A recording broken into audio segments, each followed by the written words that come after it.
Welcome to New American Garden. I'm Carl Bishop. On today's episode, I'm going to show you how to prune a shrub. I'll be pruning a forsythia, a spring flowering shrub, but all of these techniques can be used for pretty much any shrub. Forsythia is one of my favorite shrubs because it's one of the first things to bloom after a long winter, and it's just this riotous big blast of yellow. It's just gorgeous. Let's talk about tools. First of all, your tools need to be sharp and clean. Sharp for obvious reasons, so you could make a good clean cut, and clean because you don't want to be spreading disease from one plant to another. You're going to need shears, loppers for bigger branches, and maybe a saw or a pruning pole, depending on how thick and old the branches are, or if the branches have grown really tall and you can't reach them from a standing position. Timing is important. The best time to trim forsythia or any other spring blooming shrub is just after the blossoms begin to fade and before a lot of the new growth sets in.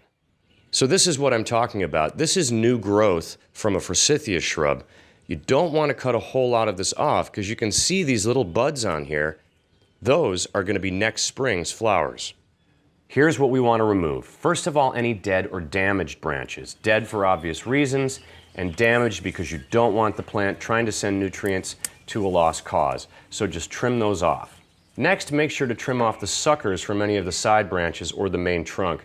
A sucker is anything that is growing vertically up and down from one of those lateral branches, or if it's growing off a side branch where you don't want a side branch, just take it right off. I like to trim up a shrub 12 to 18 inches up so I can see some of the branch architecture down by the ground. It also lets in air and light and cuts down on potential disease. Make sure to trim off any cross branches. A cross branch is anything growing back toward the center of the shrub. You definitely want to remove that because you want to remove the density from the interior of the shrub and encourage outward and upward growth.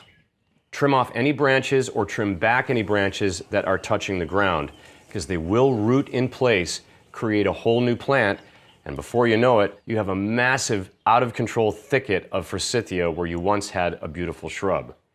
In general, a quarter to a third of the older growth of any flowering shrub you should remove on a yearly basis. So to trim a shrub, you need the correct tool based on the size or diameter of the branch you're cutting. You need to make sure it's clean and sharp. And you need to know the basic anatomy of the shrub so you know what's important, what to leave, and then what to remove. And then when it's time to make the cut, make it as close and as flush to the branch as you possibly can. For more on how to make and maintain your New American Garden, watch my other videos. And please subscribe to my page if you like what you see. Thanks so much for watching. I'm Carl Bishop, and this is New American Garden.